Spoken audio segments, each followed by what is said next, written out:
Hi, this is Frida Liu and you're watching The Shift Asia, with global market projections indicating substantial growth from $476.19 billion in 2023 to $1,195.28 billion by 2033, and increasing recognition of sustainability's importance. The construction industry is well positioned to promote sustainable development. I'm here with Damian Lusty, Sustainability and Digitalization Manager, Target Market Concrete, Sika Regional Asia Pacific, to look at how they are doing things. And perhaps we could start with a brief history, Damian, of Sika, and highlights some milestone contributions that I guess showcases Sika's commitment to promote sustainability and innovation. Construction is chemistry. Construction is chemistry. Construction is chemistry, okay. Right the way through from the ground floor, basement. You have the foundations of a building up to the roof, where you have a waterproofing membrane. Right. Sika has touch points on every point of these buildings. So of course we have a certain level of social responsibility towards sustainability, and with that, Sika have signed up with the World Business Council for Sustainable Development, right, as our commitment towards sustainability and reducing our CO2 footprint. So when there is a mega structure anywhere in the world, there's a very, very high chance Sika has a touch point on it at some stage, if not right from the basement up to the roof. So it's in everything that we do in Sika, we have our divisions, including my division, which is sustainability, which we drive these solutions into. Right. Okay. So, what are some steps I guess Sika has led towards eco-friendly practices around the construction industry? Because when you think of construction industry and you talk about the different touch points, right, cement and all that, right? Mm-hmm. So, what are some of the the steps that you've taken to ensure that as much as possible, right? So we have sustainability is broken into 3 scopes. You have your scope 1 and scope 2. Yeah. Scope 1 and scope 2 refer to the building that you're in, right, your footprint, and what it takes to power that footprint. Okay, so it's nothing to do with the products you produce. Right. Then scope 3 is all about the products you produce. Right. Originally, the scope 3 was people were thinking from cradle to gate. Okay. So this is looking at, and primarily for us, there are 12 categories within scope 3. Right. But we're right now focusing heavily on raw material, okay, on transportation, and end of life. Okay. And interestingly enough, we're now looking at what could in the future become scope 4. Yes. So scope 4 would look at avoided emissions for companies like Sika, where we have some businesses that provide a full solution, like a flooring solution or a waterproofing solution. We also have business that enable concrete to reduce the cement in concrete, for example, or reduce CO2 in concrete. So with these avoided emissions, we're looking at producing, say, admixtures, chemistry that goes into the concrete, which will increase our CO2 potentially as our volume increases. However, in the grand scheme of things, it will ultimately reduce significantly the CO2 footprint of a cubic meter of concrete. So the scope 4 is a kind of a business case that shows that we're enabling avoidance of emission for our customers. Right. You think we're very far from scope 4 though? I mean, No, not at all. Not at all. Okay. The first frameworks are out for scope 4 in business cases where the World Business Council for Sustainable Development, right, have now released avoided emissions case studies. For example, using PP fiber instead of steel reinforcement in a concrete slab. Right. Okay. So earlier on, you talked about the 3 areas: raw materials. Correct. And that we're focusing on. There's 12 of them. Okay, let's go through the 3 mentioned. For us, raw materials, transportation, and end of life use. What happens with end of life, for example? This is now talking about circular economics, right? So, like I said before, we focus a lot on cradle to gate. Okay. So when our raw materials come into our factory, we mix them up somehow and then we ship them out. Yeah. Okay. Now, the industry moved from cradle to gate, where they want to look at the life cycle of the product. So started talking about cradle to grave. Right. So all the materials go into a building, Right. then the building is demolished, and then how long is that going to take? Are we increasing the service life of the building? And if we're doing so, then the length of the product is extended as well, and the CO2 is reduced. I see. Okay, now you've set ambitious goals, global sustainable goals, which you mentioned about Scope 1, Scope 2, and Scope 3 emissions. So, and you've already gone to Scope 4 as well. Starting to look at Scope 4 now. Right, okay. You know, at the end of the day, right, costs in the construction industry are the major considerations. How do you develop the balance between sustainability and cost factors, or has the market started dictating these demands? This is a good question, right? So we have a social responsibility to reduce our CO2 footprint, as does every company rather. We have shareholders as well, though.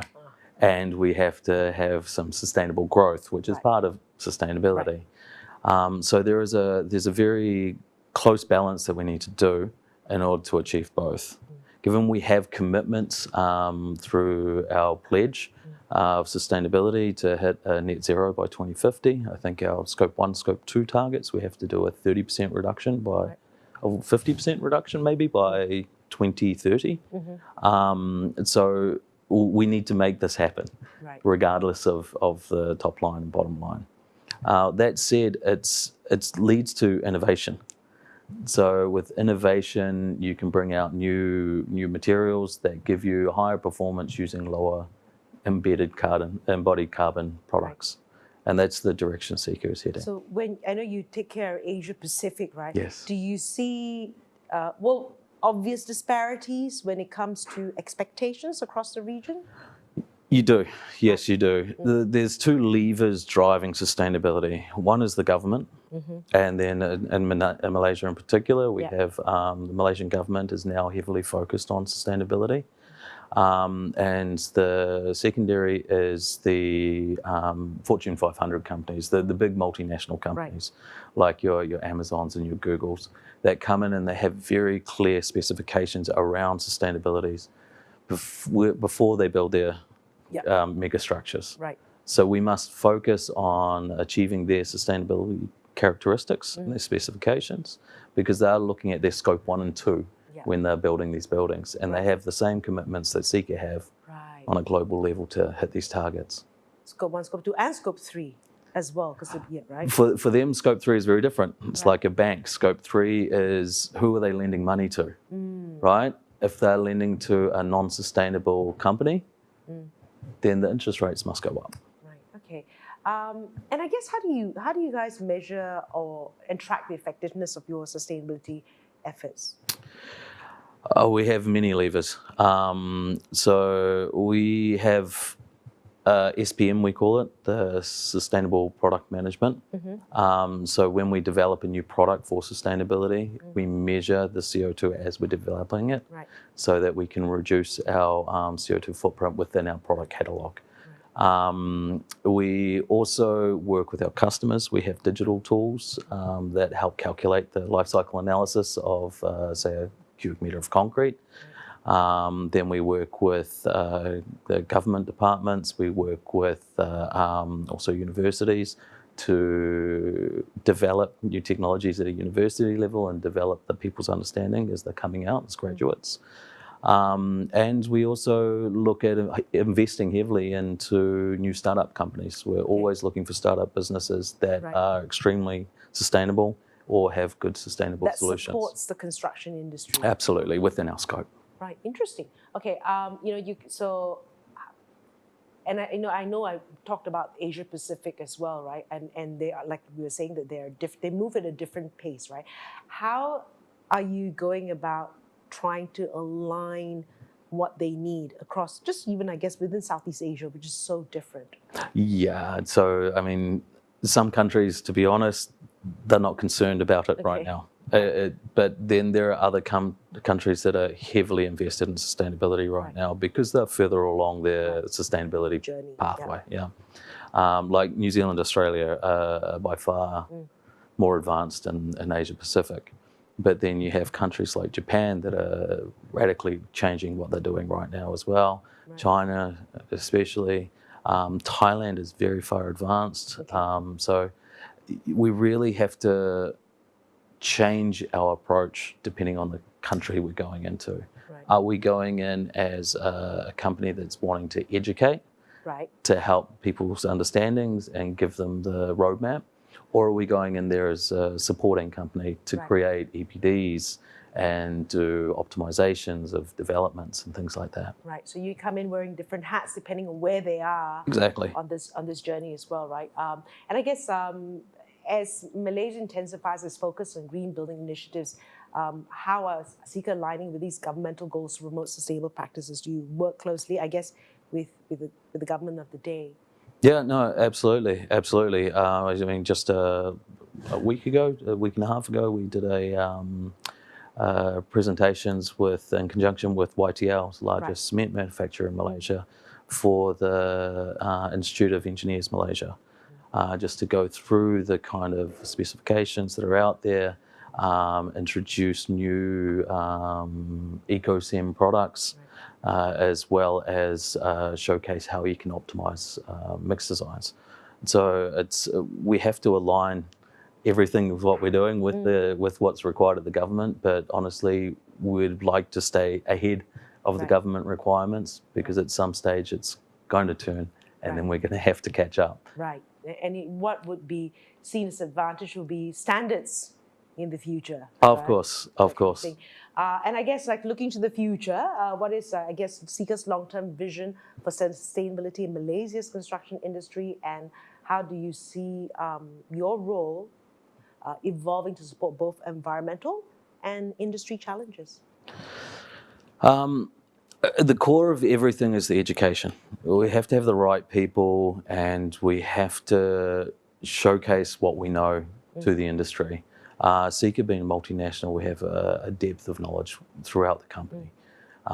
We can call upon industry experts from all over the world to consult. Right. And these levers that we can pull are not limited just to Malaysia. That's the core of what Sika are doing. We're one big team. Right. Is there anything else you'd like to add, Damian, that I haven't asked you yet? Yeah, interesting point you made on standards, I guess. Yep. When working with the government and looking at standards, like especially, for example, in Japan recently, the JIS, the Japanese Industrial Standards, although Japan right now are wanting to be far more sustainable and they're creating initiatives, it's not always that these standards are matching with the development of the government roadmap. Right. For example, the use of recycled aggregates, the use of recycled material. So in Sika, we're using as much recycled material as we can to reduce our Scope 3. However, at some stage, in some instances, the standards are blocking what the government ultimately wants to do. Right. So there needs to be a catch-up and alignment between the two, and we're hopefully working as much as we can with these government bodies to bring them together and help them to align their two goals. And for us, this is the hardest push. Okay, well, keep going. I believe in you. Thanks for spending time with us. Absolutely, no problem. And of course, you've been watching The Shift Asia here.